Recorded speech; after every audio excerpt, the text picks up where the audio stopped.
கதைப்பமா சீரீஸோட part 7ல் இருக்கும். Part 6ஓட continuation video தான் இது. பேசுகிறதுக்கும் இந்த வீடியோக்கும் எந்த சம்மந்தம் இருக்காது. பட் எண்ட் ஆஃப் த சீரியஸில் என்னன்னு உங்களுக்கு கண்டிப்பாக புரியும். சீஃப் டாக்டரும் வந்துட்டு ஓடிக்கு ரெடி பண்ணுங்கள், இவங்கள ஆப்ரேஷனுக்கு ப்ரிப்பரேஷனும் பண்ணுங்கள் அப்படின்னு சொல்லிட்டாங்க. குழந்த வந்து சின்னதாக இருக்கிறனால குழந்தைங்க வீக்ஸ் ரொம்ப கம்மி, 26 வீக்ஸ் அன்றைக்கி தான் பிறக்குது, 25th முடிஞ்சு. ஸோ அப்படின்றக்கனால அவங்களுக்கு எந்த நாங்கள் உத்தரவாதமும் கொடுக்கல, உங்களை நாங்கள் சேவ் பண்ண போகிறோம் அது மட்டும் தான் சொன்னாங்க. ஸோ அதனால் அவங்களோட இருந்தாலும் அவங்களோட லங் டெவலப்மெண்ட்டுக்கு சில இன்ஜெக்ஷன்லாம் போடணும்னு ஐவி மூலியமாக போட்டாங்க. பார்த்தா அந்த இன்ஜெக்ஷன் போடும்போது காதுலேருந்து புகை வந்தால் எப்படி இருக்கும், அந்த அளவுக்கு சூடு அந்த மாதிரி இருந்தது. ரொம்ப கஷ்டமாக இருந்துச்சு அந்த ஊசியை வாங்கினோன்னே.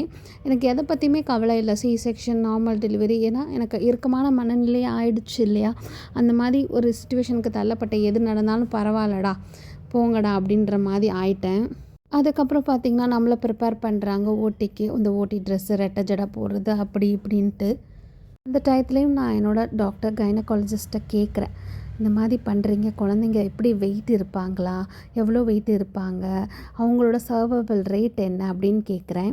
குழந்தைங்க வெயிட்லாம் பெருசாக இருக்க மாட்டாங்க, இப்போ தான் அவங்க வெயிட்டு போடுற ஒரு மந்த்து. அவங்களுக்கு இப்போ வந்து 6th மந்த்து எண்டிங்கில் இருக்கீங்க, 26 வீக்ஸில் இருக்குது. ஸோ அதனால் வெயிட்லாம் பெருசாக எதிர்பார்க்காதீங்க, உங்களை தான் நாங்கள் சேவ் பண்ண போகிறோம், குழந்தைங்களோட சர்வைவல் ரேட் 20% தான் இருக்கும் அப்படின்னு சொல்லிட்டு வெளியில் வந்து ஃபேமிலி மீட்டிங் அப்படின்னு சொல்லிட்டு பீடியாட்ரிஷியன் டீமு, அதாவது பீடியாட்ரிக் டாக்டர்ஸு, என்ஐசியூவில் அந்த செட்டப் டீம் எல்லாமே அங்கே இருந்து, இந்த மாதிரி உங்கள் குழந்த சின்னதாக இருக்கும், அவங்கள என்ஐசியூவில் வச்சு தான் நம்ம பார்த்துக்கணும், அப்படியே வச்சுருந்தாலும் இவ்வளோ காஸ்ட்டு ஒரு நாளைக்கு ஆகும், உங்களுக்கு ஓகேனா சொல்லுங்கன்ற மாதிரி எல்லாமே ப்ரிப்பேர் அப்படின்னு அந்த மாதிரி ஃபேமிலி கன்சர்ன் எல்லாம் கேட்டுட்டு இருந்தாங்க. வீட்லேயும் சரி எவ்வளோ ஆனாலும் பரவாயில்ல, நீங்கள் வந்து ப்ரொசீட் பண்ணுங்கள் அப்படின்ற மாதிரி சொல்லிட்டாங்க.